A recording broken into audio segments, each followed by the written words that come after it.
जय जगन्नाथ।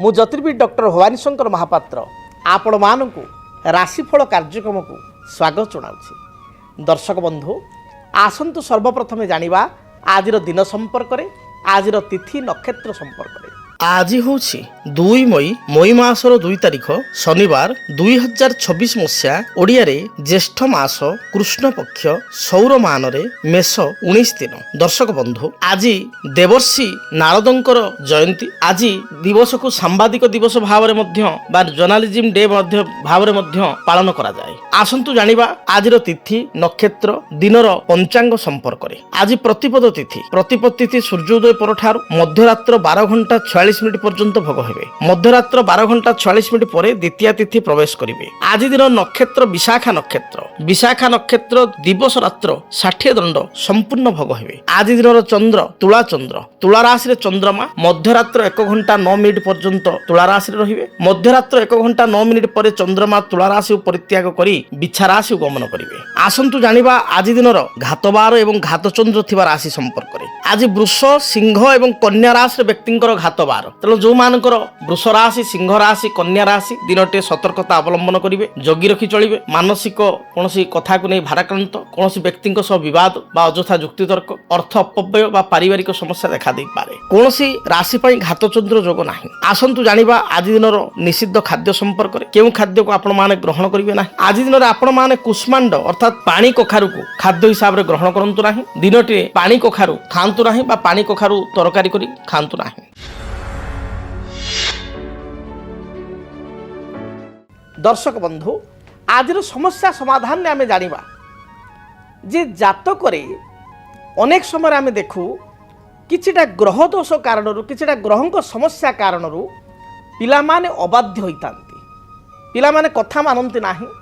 एपरिकी पिला बा पुओ बा झियो बहुत बड़ होई जिबा परे मध्य तांकर ज्ञान आसीबा परे मध्य बा पिला माने कर्म करि सारिया परे मध्य चाकरी बाकरी करि सारिया परे बा से माने वेल सेटल हो सारा पर पिता माता को चिंता रहे कारण से मनोमुखी काम करती। पिता माता को आडभाइस को आदौ ग्रहण करती ना, उपदेश को ग्रहण करती ना, किंबा पिता माता को सम्मान दिंतु ना। तेज आज आम आलोचना करवा संतान अबाध्य कहीं होता है। संतान अबाध्य रही होगा पछरे जातक ग्रह स्थिति कौ ग्रह दायी बा तार कारण कौन एवं आम आलोचना करवा आउ एक प्रमुख विषय मध्य जे आपणकर धरतु 2 बा 3टी संतान अच्छी बा 4टी आपणकर संतान अच्छी।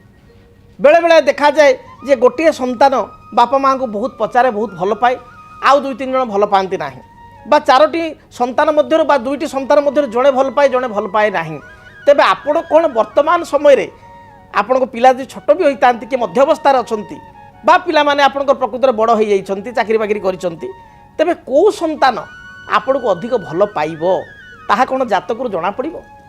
ताहा कौन जातक जानी हम जे प्रकृत में मोर 4 पुओ झील कि 5 पुओ झील कौ पुओटा बा कौ झीलटा मत बेसी भल पाइबो भविष्य को बा वर्तमान कौ पुओ बा झील जब बड़ हो गले जदि छोट अच्छा भविष्य को किए अधिक भल पाइबो किए अधिक मोर सेवा करिवो। एवं वर्तमान मध्य समस्ते कहते भल पाँच जेजा बाटे जेजे अच्छा किए बेसी मोर केयरिंग नब किए जदि मोर किसी असुविधा होगला मोर जदि किसी समस्या होगला स्वास्थ्यगत किए मोर अधिक देखाशुना करिवो ए कथा कौन जातक जना पड़ो।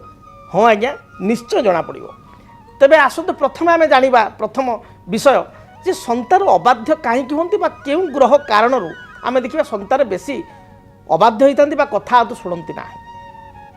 जदि संतान को जन्म जातक संतान को जन्म कुंडली रे जो पिला मानकर जातक देखिए लग्न रे राहु रही, जो पिला मानक जातक लग्न रे केतु रही, जो पिला मानक जातक लग्न रे मंगल राहु सहित युक्त बा मंगल केतु सहित युक्त बा जो संतान को जन्म जातक मंगल शनि एकत्र आपणकर लग्न रे षष्ठ रे अष्टम रे बा द्वादश रे अछंती से क्षेत्र में आप देखिए जे से संतान माने बा से जो जार जातक थी जो पिलार जातक से पिला आपण को कथा अशुणा कर आपण कथा शुणव ना। आपण कथा को हुए तो इमिडिएटली हाँ हाँ करदेव कि परवर्ती समय काम करना ना। जिदखर स्वभाव हेब बहुत पैसा खर्च कर अपव्यय कर सांगसाथी द्वारा प्रभावित हेब एपरिकी कुसंग बा खराब सांगसाथी पड़ी निशाग्रस्त होबार जना जाए बा किछि किछि पिला घरे देखिए बापा माँ कथा आदौ शुणवे ना ट्रेडिंग पाइंका पूरा पागल आजिकल जो यूट्यूब रे मो पाक बहुत ये केस आसला बहुत बापा माँ मो पाक आसुँच से मन दुख कर आज्ञा पिला बर्तमान आम कंट्रोल बाहर गोटे 25 वर्षर पिला 30 वर्षर पिला बा सी तार चाकरी कलानी तापर आज्ञा ट्रेडिंग करी विभिन्न आप्रे शह हजार हजार टंका बा लक्ष लक्ष टंका बर्बाद करुच्ची मुझे एत कमेदेली कहूँ तार 4 गुणा 10 गुणा लस भी कहा कथा आज्ञा शुणुना कि कई पितामाता कहते आज्ञा पिलाटी सांगसाथी टे कुसंगे पड़ जाइए चाकरी बाकरी सब करुच्ची भल ये करुच्ची किंतु ड्रिंक्स करुच्ची सांग सागर एवं मुझे कहली बापा हिसाब से बा बो हिसाब से माँ हिसाब से कहली से ना कहला मत प्रत्युत्तर देला बा मो संतान मत भल पाऊना बहुत कष्ट पितामाता मैंने जातक देखा मो पाक आस बहुत कष्ट छल छल आखिरे कथा कहते वास्तविक केते कष्ट हो से पितामाता को जो पितामाता आपण मान सेवा कर मनीष कर जो माँ रक्त को आपणकर क्षीर कर अमृत कर पिला को खाइबा को देइछि पिलार अली अर्दली सबकि शुणी से माँ को जो पिला आज जवाब दौर प्रत्युत्तर दौर से माँ को केते कष्ट हो कथार अच्छी कुपुत्र भवती कचिदपि कुमाता न भवती शास्त्र कहे पुओ खराब हो पारे केबे माँ केबे पुओर अमंगल चाहिए ना पुओ सब भल रहू एवं झील सब भल रहू हाथी बनस्थ रहिले भी राजांकर एक कथा माँ सब चिंता करे बापा सब चिंता करती किंतु जदि पिला कुपथगामी हुए जो पिला को आप मनीष कर हाथ धरी आग को नहीं पेटर भोक को मारी कष्ट अर्जित धन पिला को देइचंती से पिला आज आपण कथा शुणुना बा किसी लेवल गलापर से आपण को सम्मान दौना किंबा वर्तमान से लेवल को जापारि ना हुए जे आपण को पैसा को अपर्याप्त भाव में खर्च करुच्ची आपण कहले विरक्त होची ताले केते कष्ट हो आपण को तेणु संतान अबाध्य हेले पितामाता को बहु कष्ट होता है।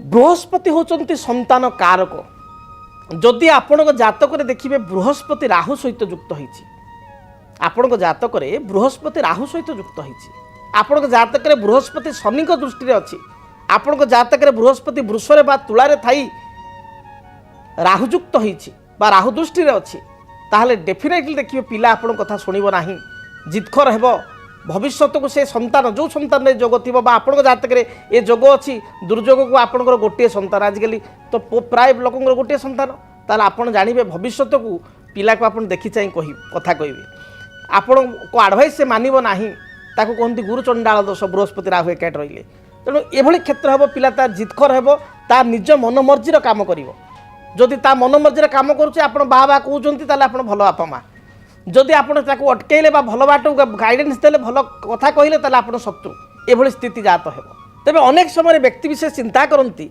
जे मोर धरतु 3 बा 4 पुओ झियो बा 5 पुओ झियो को पुओ बा को झियो मते अधिक भल पाइबो जो संतान मान मध्य कौ संतानटी मत भविष्य को मोर देखाशुना कर ये प्रश्न कौन जातक मिल यार उत्तर कौन मिल निश्चय मिल आपणकर लग्नर पंचम भाव आप जातक निजे देखु लग्नर पंचम भाव हूँ संतान भाव 5th हाउस संतान हाउस हूँ संतान हाउस सेमती जातकर 11th हाउस संतान हाउस आप कहे समस्त शास्त्र में प्राय कहुई पंचम भाव संतान भाव आपड़ एकादश भाव कहले एकादश भाव नाड़ी एस्ट्रोलोजी अनुसार बा दाक्षिणात्य साउथ एस्ट्रोलोजी अनुसार एकादश भाव हूँ प्रथम गर्भ फास्ट इश्यू प्रथम संतान बा संतति ज्येष्ठ संतान भाव हूँ एकादश तेणु आपण जातक देखु जदि आप एकाधिक संतान अच्छा ताहले प्रथम एकादश बड़ संतान एकादश आणवे 11 नंबर घर आणवे जदि एकादश भाव अच्छा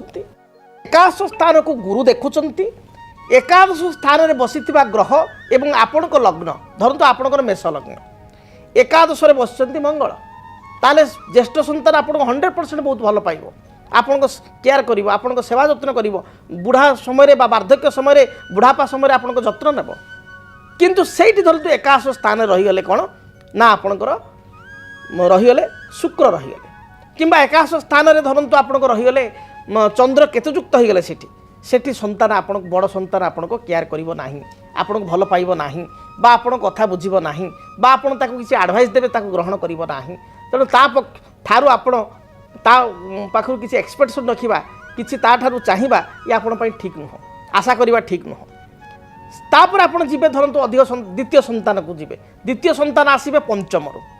ଧରନ୍ତୁ ପଞ୍ଚମ ସ୍ଥାନରେ ଆପଣଙ୍କର ରବି ରହିଛନ୍ତି, ଆପଣଙ୍କର ଲଗ୍ନ ଅନୁସାରେ ଯେହେତୁ ମିତ୍ର ରବି ରହିଛନ୍ତି, ସେଠି ମଙ୍ଗଳ ରହିଛନ୍ତି। ଯେହେତୁ ଆପଣ ମେଷ ଲଗ୍ନ ଗୋଟେ ଉଦାହରଣ ଦେଲି ଆପଣଙ୍କୁ, ମଙ୍ଗଳଙ୍କର ମିତ୍ର କିଏ ନା ରବି, ଚନ୍ଦ୍ର ଏବଂ ବୃହସ୍ପତି।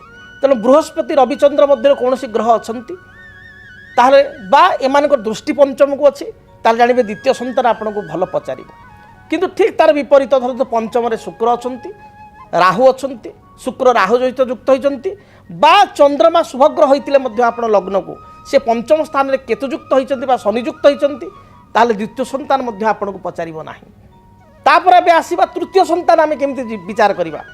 ପଞ୍ଚମର ତୃତୀୟ, ପଞ୍ଚମର ଭାଇ, କାରଣ ତୃତୀୟ ଭାବ ହେଉଛି ଭାତୃସ୍ଥାନ। ତେଣୁ ଆପଣଙ୍କ ଜାତକରେ ଏକାଦଶ ହେଉଛି ବଡ଼ ସନ୍ତାନ, ପଞ୍ଚମ ହେଉଛି ଦ୍ୱିତୀୟ ସନ୍ତାନ, ପଞ୍ଚମର ତୃତୀୟ ଅର୍ଥାତ୍ ତା ତଳଟା ତାର ଭାଇ ବା ଭଉଣୀଟା ଯଦି ଆମେ ଦେଖିବା, ତାହେଲେ ପଞ୍ଚମର ତୃତୀୟ, ପଞ୍ଚମର ତୃତୀୟ କ'ଣ ହେବ ନା ପଞ୍ଚମର ତୃତୀୟ ହେଉଛି ପଞ୍ଚମ 1, ଷଷ୍ଠ, ସପ୍ତମ। ଆପଣଙ୍କ ସପ୍ତମ ସ୍ଥାନରେ କେଉଁ ଗ୍ରହ ଅଛନ୍ତି? ଯଦି ସପ୍ତମ ସ୍ଥାନରେ ଆପଣଙ୍କୁ ଚାହିଁ ମିତ୍ର ଗ୍ରହ ଗୁଡ଼ିକ ଆପଣଙ୍କ ଜାତକରେ ଥିବେ, ତାହେଲେ ନିଶ୍ଚୟ ଆପଣଙ୍କ ତୃତୀୟ ସନ୍ତାନ ଆପଣଙ୍କୁ ପଚାରିବ। ବଡ଼ ନ ପଚାରୁ, ମଝି ଦ୍ୱିତୀୟ ନ ପଚାରୁ, ତୃତୀୟ ପଚାରିବ, ଭଲ ପାଇବ। ଯଦି ଅଶୁଭ ଗ୍ରହ ଅଛନ୍ତି ତାହେଲେ 3 ନମ୍ବର ସନ୍ତାନ ମଧ୍ୟ ଆପଣଙ୍କୁ ପଚାରିବ ନାହିଁ। ଆପଣ କହିବେ ମୋର 4 ନମ୍ବର ସନ୍ତାନ ଅଛନ୍ତି, ତାହେଲେ ତୃତୀୟର ପୁଣି ତୃତୀୟ ଅର୍ଥାତ୍ ତୃତୀୟ ସନ୍ତାନ ପୁଣି ଭାଇ ବା ଭଉଣୀ ତାର ତୃତୀୟ ଅର୍ଥାତ୍ ସପ୍ତମ, ଅଷ୍ଟମ, ନବମ ସ୍ଥାନକୁ ବିଚାର କରିବେ। ତେଣୁ ଆପଣମାନେ ଯଦି ନିଜ ଜାତକୁ ଆନାଲାଇଜ୍ କରିବେ ତାହେଲେ ଆପଣ ନିଜେ ଜାଣିପାରିବେ କେଉଁ ସନ୍ତାନଟି ଆପଣଙ୍କୁ ପଚାରିବ। ଏଇଟା ଗୋଟେ ପାର୍ଟ। ଦ୍ୱିତୀୟ ପାର୍ଟ ହେଉଛି ଆପଣଙ୍କ ଲଗ୍ନ ଏବଂ ଆପଣଙ୍କ ସନ୍ତାନଙ୍କ ଲଗ୍ନ କ'ଣ। ଯଦି ଆପଣଙ୍କ ସନ୍ତାନଙ୍କ ଲଗ୍ନ ହେଉଛି ଆପଣଙ୍କ ମିତ୍ର ଲଗ୍ନ, ଯେମିତି ଆପଣ ଲଗ୍ନ ବୋଲି ଉଦାହରଣ ଦେଲି, ଆପଣଙ୍କ ସନ୍ତାନଙ୍କ ଲଗ୍ନ ଧରନ୍ତୁ କର୍କଟ ଲଗ୍ନ ଅର୍ଥାତ୍ ମିତ୍ର ଲଗ୍ନ ଏବଂ ବସିଛନ୍ତି ମଧ୍ୟ ଲଗ୍ନରେ ତାର ଚନ୍ଦ୍ର, ସେ ଡେଫିନେଟଲି ଆପଣଙ୍କୁ ପଚାରିବ, ଆପଣ ବହୁତ ଭଲ ପାଇବ ଏବଂ ଗୋଟେ ଶ୍ରବଣ କୁମାର ଭଳିଆ ପୁଅ ବା ଝିଅ ଆପଣ ପାଇବେ।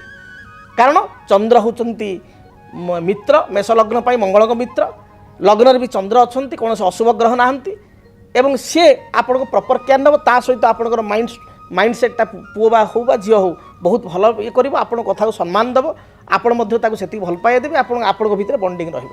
ଆମେ ଦେଖୁ ନା, ସେଥିପାଇଁ ବହୁତ ପରିବାରରେ ଆମେ ଦେଖୁ ଯେଉଁଠି ଅଧିକ ପୁଅ ଝିଅ ଥାଆନ୍ତି, ଦେଖିବେ ଜଣେ ବା 2 ଜଣ ପୁଅ ବା ଝିଅ ବାପା ମାଆକୁ ବହୁତ ଭଲ ପାଆନ୍ତି। ଆଉ ଏମିତି ବି ଦେଖାଯାଏ ଗୋଟେ ପରିବାରରେ ଗୋଟେ ପୁଅ ମାଆକୁ ବହୁତ ଭଲ ପାଏ, ଆଉ ଗୋଟେ ଝିଅ ବା ପୁଅ ବାପାକୁ ବହୁତ ଭଲ ପାଏ। ଜଣେ ମା ପାଇଁ ପାଗଳ, ଜଣେ ବାପା ପାଇଁ ପାଗଳ। ତେଣୁ ଏକଥା ମଧ୍ୟ ଦେଖା ଦେଇଥାଏ ଜନ୍ମ ଜାତକର ତାରତମ୍ୟ। ତେବେ ଆପଣ ମଧ୍ୟ ଜାଣିପାରିବେ ଜାତକରୁ ବାର୍ଦ୍ଧକ୍ୟ ସମୟରେ କେଉଁ ସନ୍ତାନ ଆପଣଙ୍କୁ ପଚାରିବ ବା କେଉଁ ସନ୍ତାନ ସୁଖ ପ୍ରକୃତରେ ଆପଣଙ୍କ ପାଖରେ ଅଛି, ଯଦି ଆପଣ ଏକାଧିକ ସନ୍ତାନର ଜନକ ବା ଜନନୀ। ତେବେ ଯଦି ସନ୍ତାନ ଆପଣଙ୍କର ଅବାଧ୍ୟ ହେଉଛନ୍ତି ତାହେଲେ ବର୍ଷକୁ ଥରେ ଆପଣ ରୁଦ୍ରାଭିଷେକ ଜଣେ ଅଭିଜ୍ଞ ବ୍ରାହ୍ମଣ ଦ୍ୱାରା କରାନ୍ତୁ। ସନ୍ତାନ କାରକ ଗ୍ରହ ହେଉଛନ୍ତି ବୃହସ୍ପତି, ତେଣୁ ଗୁରୁବାର ଦିନ ଆପଣ ଗୁରୁଙ୍କର ବ୍ରତ ଆପଣ କରନ୍ତୁ, ବୃହସ୍ପତିଙ୍କ ବ୍ରତ କରନ୍ତୁ। ଗୁରୁବାର ଦିନ ଶିବ ଦର୍ଶନ କରନ୍ତୁ, ଶିବଲିଙ୍ଗରେ 108 ସ୍ୱର୍ଣ୍ଣ ଚମ୍ପା ଲାଗି କରନ୍ତୁ, ଦେଖିବେ ସନ୍ତାନ ଧୀରେ ଧୀରେ ବାଟକୁ ଆସିବ ଏବଂ 108 ବେଲପତ୍ର ଲାଗି କରନ୍ତୁ। ବୃହସ୍ପତିଙ୍କ ବୃକ୍ଷ ବ୍ରହ୍ମଜ୍ୟେଷ୍ଠି ବୃକ୍ଷ ପୂଜା କରନ୍ତୁ ଏବଂ ସନ୍ତାନ ସୁବାଟକୁ ଆସୁ ବୋଲି ଆପଣ ବ୍ରହ୍ମଜ୍ୟେଷ୍ଠି ବୃକ୍ଷକୁ ପ୍ରାର୍ଥନା କରନ୍ତୁ, ଦେଖିବେ ନିଶ୍ଚୟ ସନ୍ତାନ ଭଲ ବାଟକୁ ଆସିବ। ଏବଂ ଆପଣଙ୍କ ଜାତକରେ ଯଦି ବୃହସ୍ପତି ଯୋଗକାରକ ଅର୍ଥାତ୍ ଆପଣଙ୍କ ଜାତକରେ ଯଦି ଆପଣଙ୍କର ଲଗ୍ନ ମେଷ ଲଗ୍ନ, ଆପଣ କର୍କଟ ଲଗ୍ନ, ସିଂହ ଲଗ୍ନ, ଆପଣଙ୍କର ଯଦି ବିଛା ଲଗ୍ନ, ଧନୁ ଲଗ୍ନ ଏବଂ ମୀନ ଲଗ୍ନ, ତାହେଲେ ଆପଣଙ୍କ ପାଇଁ ବୃହସ୍ପତି ଯୋଗକାରକ, କାରଣ ଲଗ୍ନ ଅନୁସାରେ ଗ୍ରହମାନେ ଯୋଗକାରକ ହୋଇଥାନ୍ତି। ତେଣୁ ବୃହସ୍ପତି ଯୋଗକାରକ ହୋଇଥିବାରୁ ଗୋଟେ ୟେଲୋ ସାଫେର ଆପଣ ପିନ୍ଧିପାରିବେ କିମ୍ବା ଉପରତ୍ର ହିସାବରେ ୟେଲୋ ଟୋପାଚ ମଧ୍ୟ ଧାରଣ କରିପାରିବେ। ଏହାଦ୍ୱାରା ମଧ୍ୟ ସନ୍ତାନଙ୍କର ମାନସିକତାରେ ପରିବର୍ତ୍ତନ ଆସିବ, ସନ୍ତାନଙ୍କ ସହିତ ଆପଣଙ୍କର ସମ୍ପର୍କ ମଧ୍ୟ ଭଲ ରହିବ। ତେବେ ସବୁଠାରୁ ଭଲ ହେଉଛି ବ୍ରହ୍ମଜ୍ୟେଷ୍ଠି ବୃକ୍ଷ ପୂଜା କରିବା। ବ୍ରହ୍ମଜ୍ୟେଷ୍ଠି ବୃକ୍ଷ ପୂଜା କଲେ ଇଏ ସଦ୍ୟ ଫଳ ମିଳେ ଏବଂ ଅତ୍ୟନ୍ତ ଶୁଭ ଫଳ ପ୍ରାପ୍ତି ହୋଇଥାଏ। ସେଭଳି ଗୁରୁଙ୍କର ବ୍ରତ ବା ବୃହସ୍ପତିଙ୍କର ବ୍ରତ ପ୍ରତି ଗୁରୁବାର କଲେ ଏହା ଅତ୍ୟନ୍ତ ଶୁଭପ୍ରଦ ହୋଇଥାଏ। ତାପରେ ଦ୍ୱିତୀୟ କଥା, ଆପଣ ମଧ୍ୟ ଆପଣଙ୍କର ଯଦି ପିତାମାତା ଅଛନ୍ତି, ଯଦି ଆପଣ ସେମାନଙ୍କର ଠିକ୍ ଭାବରେ ସେବା ଶୁଶ୍ରୂଷା କରିଥିବେ, ତାହେଲେ ଭଗବାନ ଆପଣଙ୍କୁ ସତ୍କର୍ମ ଦେବେ। ଆପଣଙ୍କ ସନ୍ତାନଙ୍କ ଠାରୁ ମଧ୍ୟ ଆପଣ ସେ ଆଶା କରିବେ, ଆପଣଙ୍କ ସନ୍ତାନ ମଧ୍ୟ ଆପଣଙ୍କୁ ସେତିକି ସେବା ଶୁଶ୍ରୂଷା କରିବ। ତେଣୁ ଦେଇଥିଲେ ପାଇ ଯେଉଁ କଥାରେ ଅଛି ସେଭଳି ମଧ୍ୟ କରିବା ଆବଶ୍ୟକ। ଯଦି ଆପଣଙ୍କ ଜୀବନରେ ବ୍ୟକ୍ତିଗତ पारिवारिक समस्या, कर्मक्षेत्र नियुक्ति, वैवाहिक समस्या, वास्तुदोष एवं माली मकदमा आदि समस्या थाए ताहेले समस्यार समाधान और परामर्श पाई आमको जोगाजोग करंतु। ज्योतिर्विद doctor Bhabani Shankar Mahapatra, Budheswari colony, plot number 26, Bhubaneswar. Phone number 9776833302 9439444924। आमर वेबसाइट www.srijagannathastro.com। तेज दर्शक बंधु एबे आसतु विलंब नक जाना आपण मैंने उत्कंठार सहित अनाई बसवा आपण राशिफल संपर्क में आसतु। सर्वप्रथम जाना मेषराशि व्यक्तिशेष आज दिनटी किपरि रहिबो, मेषराशि व्यक्तिशेष दिनटी किपरि फल भोग करेंगे। सर्वप्रथम मेषराशि। मेषराशि व्यक्तिशेषों आज कर्मक्षेत्र में स्थिति मजबूत रहिबो। उच्च पदाधिकारी आपण को प्रशंसा करेंगे। सान भाई किसी साहाय्य सहयोग प्राप्ति करेंगे। पूर्वर कौन जमी बाड़ी बा जगह बाड़ी को नहीं समस्या थे, विवाद थे, ता दूरीभूत हो। महिला मानक दिनटी अति शुभप्रद रही। विशेषकर विद्यार्थी माने जदि किसी नूतन आपणकर इंटरव्यू चाहूँगी बा उच्च विद्या हायर स्टडी किसी चिंता करुँच आज दिन डेफिनेटली शुभफल प्राप्ति करेंगे। आपण आज दिन शुभ रंग लाल, हलदी एवं गोलापी यही रंगर वस्त्र व्यवहार करूँ। शुभ संख्या हिसाब से नंबर 1 और 9 को व्यवहार करूँ। अधिक शुभफल प्राप्ति आपण पक्षी मानक किछि दाना बा मुग दाना पक्षी को खाइबा दिंतु। दिनटी शुभप्रद हेब। वृष राशि। आय अनुसार व्यय अधिक बढ़ी जाई पारे, खर्चर मात्रा दिनटी बढ़ी पारे। दाम्पत्य जीवन आपण सुखप्रद हेब। पूर्वर किछि जमी बाड़ी को नहीं डिस्प्यूट थिले बा समस्या थिले ता दूरीभूत हेब। कौन सी आनुष्ठानिक कार्य आप योगदान करेंगे। कर्मक्षेत्र में स्थिति आपणकर मजबूत रहिबो। व्यवसायी माने व्यवसाय प्रचुर अर्थ आज रोजगार करेंगे बा आर्थिक दृष्टिकोण व्यवसायी भाई माने सफलता प्राप्ति करेंगे। आपण आज दिन शुभ रंग सबुज, धला एवं गोलापी यही रंगर वस्त्र व्यवहार करूँ। शुभ संख्या हिसाब से नंबर 6 को व्यवहार करूँ। अधिक शुभफल प्राप्ति घर जिते आप बाहर को जाऊँच किसी अतर बा परफ्यूम निज पोशाक पकाई आप दूरयात्रा करूँ। दिनटी शुभप्रद हेब। मिथुन राशि। देह मन संपूर्ण रूप से सुस्थ रहिबो। कर्मक्षेत्र में आपणकर निजर स्थिति आपण को आग को बढ़ाइबार सहायक हेब। आपण परिश्रमी हेबे दिनटी में। जो पूर्वर प्लानिंग करिसंती से प्लान गुडी को आपण आज दिन में सफल रूपायित करि परिबे बा प्रॉपर एग्जीक्यूट करि परिबे। महिला मानक पई दिनटी भल थिबारु कर्मजीवी महिला माने कर्म रे सफलता प्राप्ति करिवे। एपरि कि गृहिणी माने आज दिन में वयस्क लोक पितामाता बा शाशु शशुर ठारू किसी प्रशंसा पाइबे। विद्यार्थी मानक पई दिनटी अत्यंत शुभप्रद रही। प्रत्येक कार्य सफलता मिल। आज दिन में व्यवसायी मानक पई मध्य दिनटी शुभप्रद थिबारु व्यवसाय संस्पर्शारण करें, व्यवसाय को बढ़ाई पारे और पुंजी इन्वेस्टमेंट कले यह शुभप्रद हेब। शुभ रंग हिसाब से सबुज, नील एवं आकाशी यही रंगर वस्त्र व्यवहार करूँ। शुभ संख्या हिसाब से नंबर 5 और 6 उभय संख्या को व्यवहार करूँ। अधिक शुभफल प्राप्ति आपण माँ दुर्गा को दर्शन करूँ। माँ दुर्गा को ध्यान करी दूरयात्रा करूँ। दिनटी शुभप्रद हेब। कर्कट राशि। मानसिक चिंता को नहीं केतेकांश चिंतित हो पारती। आज दिन में आपण पाखे टिके रुक्ष स्वभाव हो पारे। आपण देखा दे पारे, आपण कड़ा कथा टे कहि पारती। विवादीय मंतव्य ठार दूरे रुहंतु। पाख पड़ोशी सहित किसी अप्रीतिकर परिस्थिति थिबारु तांको सहित संबंध भल रखिया को चेष्टा करंतु। कर्मक्षेत्र में चापग्रस्त हो कर्म करि पारंती बा कोनोसी सहकर्मी सहित अଯଥା विवाद हो पारे। जगी रखी चलंतु। व्यवसायी माने अधिक इन्वेस्टमेंट करबा आपण पई ठीक हो नाही। आज दिन में कर्कट राशि व्यक्तिशेष शेयर मार्केट ठार दूरे रुहंतु। जमा आज कौन इन्वेस्टमेंट शेयर मार्केट करंतु नाही। आपण शुभ रंग धला, सबुज, गोलापी यही रंगर वस्त्र व्यवहार करूँ। शुभ संख्या हिसाब से नंबर 2 को व्यवहार करूँ। अधिक शुभफल प्राप्ति घर जो आप बाहर को जाऊँच भगवान गणेश को दर्शन करूँ। भगवान गणेश निकट में बुंदी लड्डू लागिक दूरयात्रा करूँ। सिंह राशि। आयर स्थिति आपण उत्तम रहिबो विभिन्न दृष्टिकोण आपण आयर स्रोत बढ़िबो बा लाभवान होई परिबे। दाम्पत्य जीवन सुखप्रद हेबो। भाई भौणी सहित सुसंपर्क स्थापन करेंगे। कर्मक्षेत्र उच्च पदाधिकारी आपण प्रशंसा करेंगे। पूर्वर जो बाधा विघ्न थिला से बाधा विघ्न दूरीभूत हेबो। आपण को शुभ रंग सबुज लाल एवं हलदी। आपण को शुभ संख्या नंबर 1 को व्यवहार करंतु एवं अधिक शुभ फल प्राप्ति पाई घर जो आप बाहर को जाउचंती तंबा ढाल आपण जल एवं गोटे रक्तवर्णर पुष्प अर्थात मंदार फूल थई सूर्य को जलार्घ्य प्रदान करंतु। मंदार फूलटी मध्य अर्पण करंतु। दिनटी शुभप्रद हेबो। कन्या राशि देह मन संपूर्ण रूप से सुस्थ रहिबो।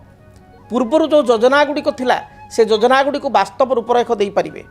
कर्मक्षेत्र साधारण कथा को नहीं टिके चिंतित हो पारती। पारिवारिक जीवन आपण पई सुखप्रद हेबो। व्यवसाय माने व्यवसाय अर्थ उपार्जन करेंगे। गृहिणी मानक पई विद्यार्थी मानक पई दिनटी शुभप्रद रही।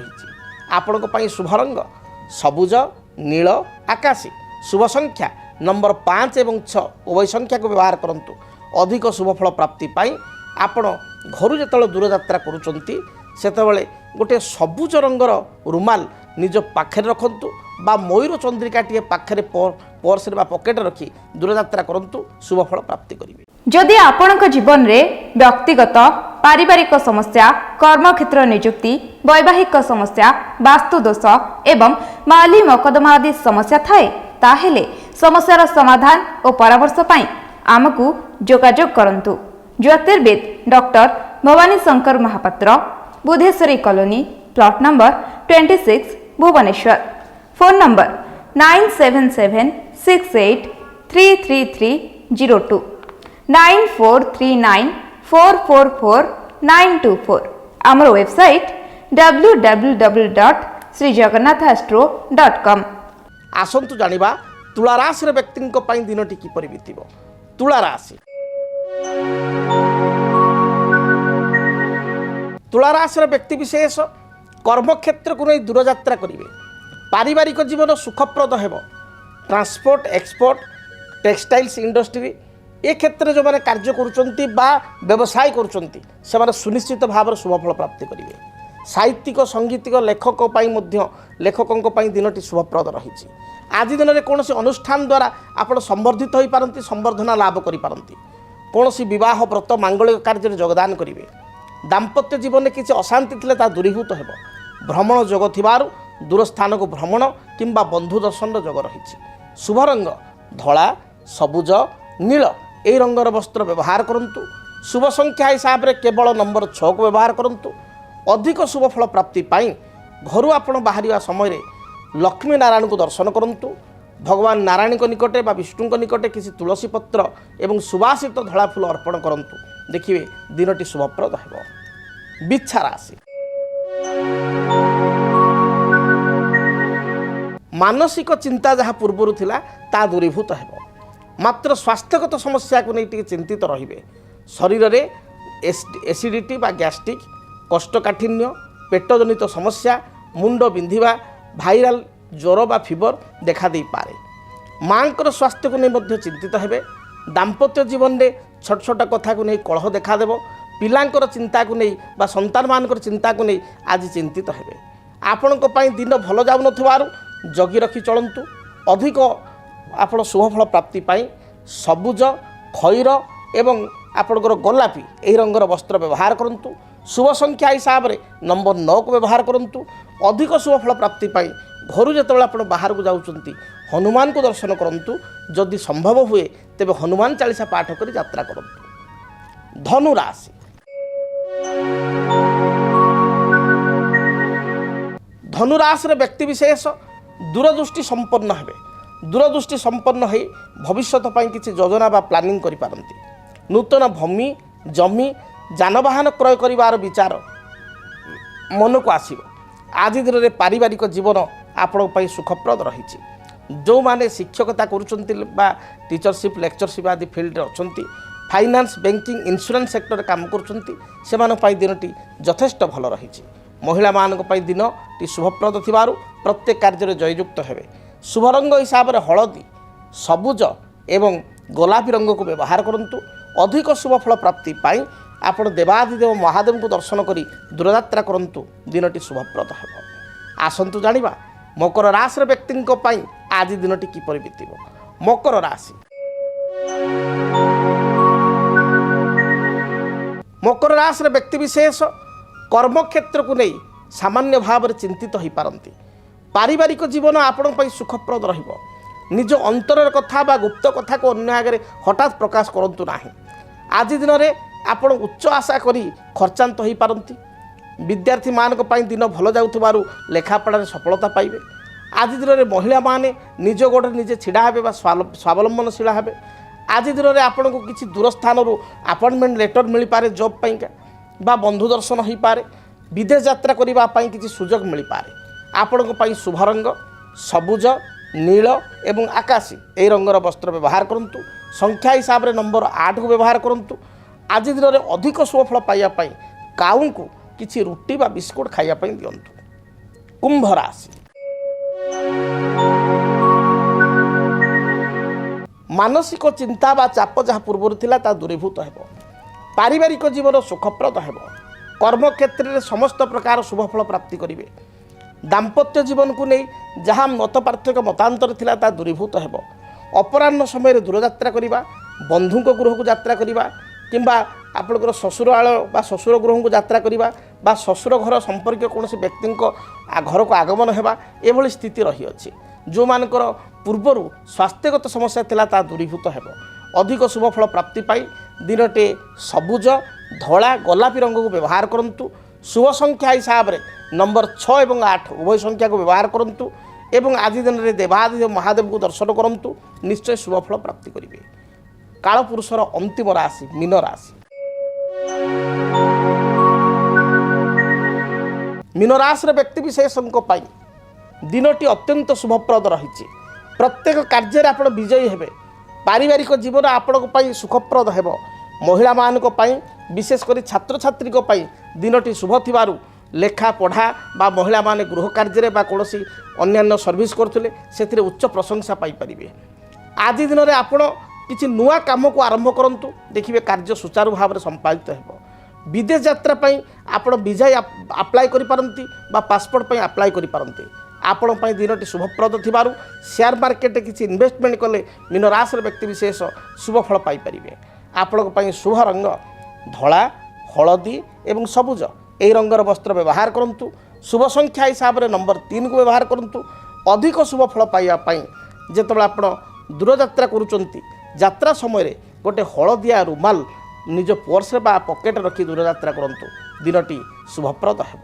ଯଦି ଆପଣଙ୍କ ଜୀବନରେ ବ୍ୟକ୍ତିଗତ ପାରିବାରିକ ସମସ୍ୟା, କର୍ମକ୍ଷେତ୍ର ନିଯୁକ୍ତି, ବୈବାହିକ ସମସ୍ୟା, ବାସ୍ତୁ ଦୋଷ ଏବଂ ମାଲି ମକଦ୍ଦମା ଆଦି ସମସ୍ୟା ଥାଏ, ତାହେଲେ ସମସ୍ୟାର ସମାଧାନ ଓ ପରାମର୍ଶ ପାଇଁ ଆମକୁ ଯୋଗାଯୋଗ କରନ୍ତୁ। ଜ୍ୟୋତିର୍ବିଦ doctor Bhabani Shankar Mahapatra, Budheswari colony, plot number 26, Bhubaneswar. Phone number 9776833302 9439444924। ଆମର ୱେବସାଇଟ୍ www.srijagannathastro.com। ଆଜି ତ ସମୟ ଇସାରା ଦେଲାଣି, କାର୍ଯ୍ୟକ୍ରମକୁ ଏଇଠି ରଖିବା ପାଇଁ ପଡ଼ିବ। ମହାପ୍ରଭୁ ଜଗନ୍ନାଥଙ୍କ ଦୟାରୁ ଆପଣମାନଙ୍କର ଦିନଟି ଆଜି ଶୁଭପ୍ରଦ ହେଉ। ମନ ମଧ୍ୟରେ ଥିବା ପ୍ରତ୍ୟେକ ଇଚ୍ଛା ଅଭିଳାଷକୁ ପ୍ରଭୁ ଜଗନ୍ନାଥ ପରିପୂର୍ଣ୍ଣ କରନ୍ତୁ। ଆଜି ପାଇଁ ବିଦାୟ ଦିଅନ୍ତୁ। ପୁଣି ଆପଣମାନଙ୍କ ସହିତ ସାକ୍ଷାତ ହେବ ଆସନ୍ତାକାଲି। ରହୁଛି, ଜୟ ଜଗନ୍ନାଥ। ଚକ୍ରବତ୍ ପରିବୃତ୍ତନ୍ତେ ଦୁଃଖାନି ଚ ସୁଖାନି ଚ। ହଁ ଦର୍ଶକ ବନ୍ଧୁ, ଜୀବନରେ ସୁଖ ଦୁଃଖ ଚକ୍ରର ଦୁଇ ଭାଗ ଭଳି। ତେବେ ଆପଣମାନେ ଜାଣିବା ପାଇଁ ଚାହୁଁଛନ୍ତି ଇଂରାଜୀ ମାସ ମଇ ମାସ ଆପଣଙ୍କ ପାଇଁ କିପରି ରହିବ? ପାରିବାରିକ ଜୀବନ, ଆର୍ଥିକ ସ୍ଥିତି, କର୍ମକ୍ଷେତ୍ର, ବୃତ୍ତିଗତ ଜୀବନ, ବ୍ୟବସାୟିକ ସ୍ଥିତି କିପରି ରହିବ? ମେଷ ଠାରୁ ମୀନ ପର୍ଯ୍ୟନ୍ତ ଦ୍ୱାଦଶ ରାଶିର 12ଗୋଟି ରାଶିର ଆପଣଙ୍କ ରାଶିର ବିସ୍ତୃତ ରାଶିଫଳ ଦେଖିବା ପାଇଁ ଚ୍ୟାନେଲକୁ ସବସ୍କ୍ରାଇବ୍ କରନ୍ତୁ। ମେଷ ଠାରୁ ମୀନ ପର୍ଯ୍ୟନ୍ତ ଦ୍ୱାଦଶ ରାଶିର ଆପଣଙ୍କର ରାଶିଫଳ କେବଳ DTV ଓଡ଼ିଆରେ। DTV ଓଡ଼ିଆ ଦେଖିବା ପାଇଁ ସବସ୍କ୍ରାଇବ୍ କରନ୍ତୁ ଏବଂ ବେଲ୍ ଆଇକନ୍କୁ ମଧ୍ୟ ଦବାଇ ଦିଅନ୍ତୁ।